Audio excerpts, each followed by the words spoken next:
this one fine because ได้ป่ะป่า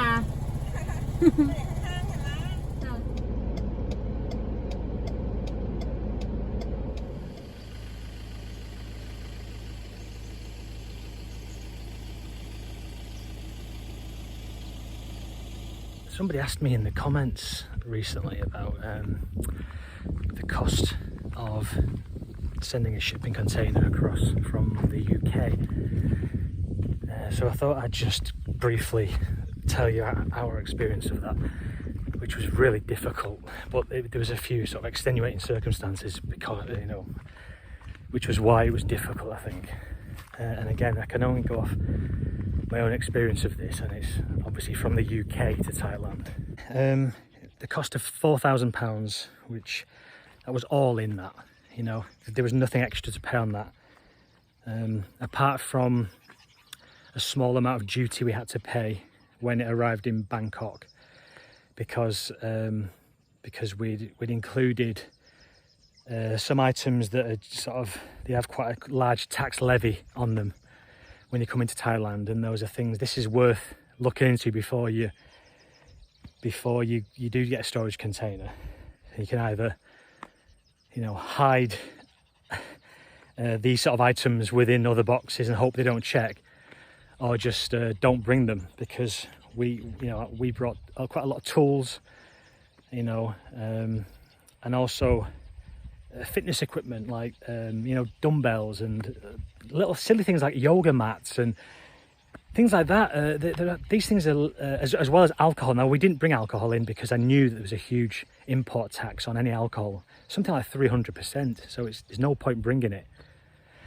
But it's a similar duty on sports equipment and tools and gardening equipment, that sort of thing, and we didn't realise, so we had a bit of duty to pay on that. But the reason, it was obviously down to COVID. That's why it cost us £4,000, as opposed to, if we'd have come over here 12 months earlier, it would have cost us half that. It would have been £2,000 maximum.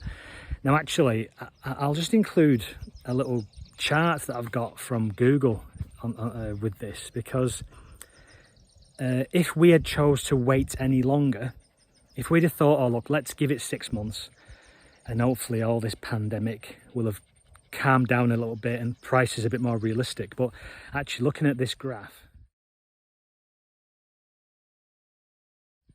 as you can see, prices continued then to rise up. I didn't realise because I had no reason to look at it after we got our stuff sorted, but it seems to have dropped off again a little bit this year, so hopefully things are in the right direction. So it should go down to more realistic prices pretty soon. But by the look of that graph, if we'd have waited 6 months or more, it would have doubled again in price. So I'm glad we did what we did.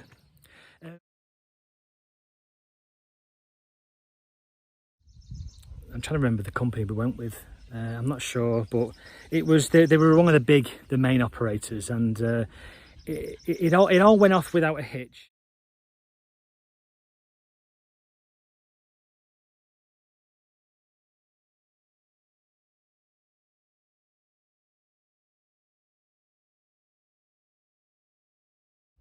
It was a very difficult winter, that, for everybody, I think, in the UK.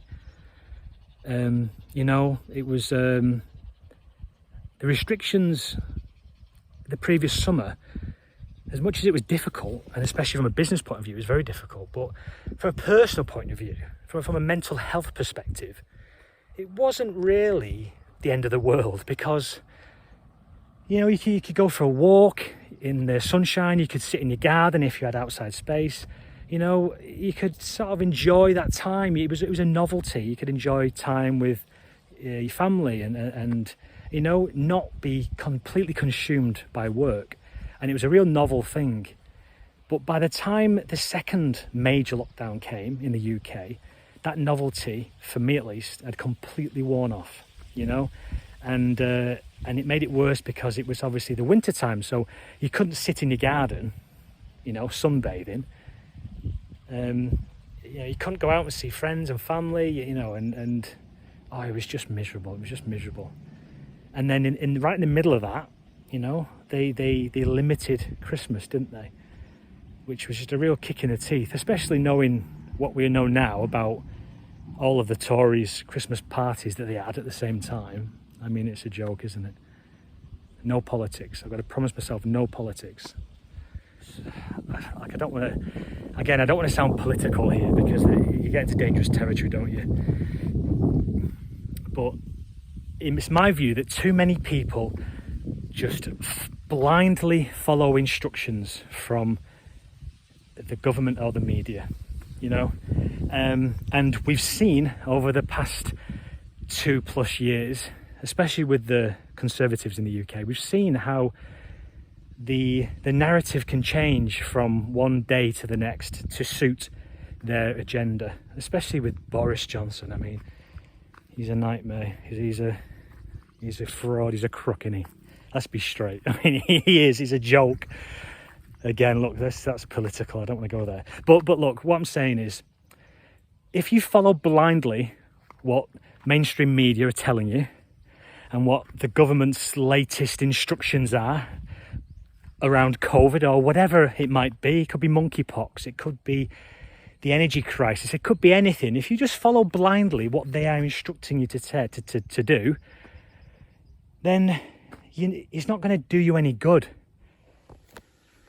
We've had so much water that this other pond that it's usually dry year round. Even with heavy rain, it doesn't often become anything more than a puddle. But this is, again, completely full up.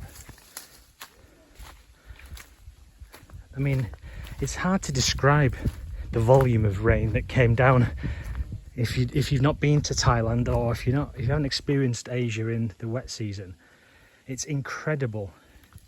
With regards COVID, there are lots of views on it, you know, and it's a very, very difficult topic, I think, to talk about, because, you know, you got people on one side that are afraid of it. You know, they might be particularly vulnerable, or they've had a family member die that's, you know, from a COVID-related illness or whatever it might be, and so you've got to be very careful. But you've also got other people on the other side that just think the whole thing's a bit of a farce.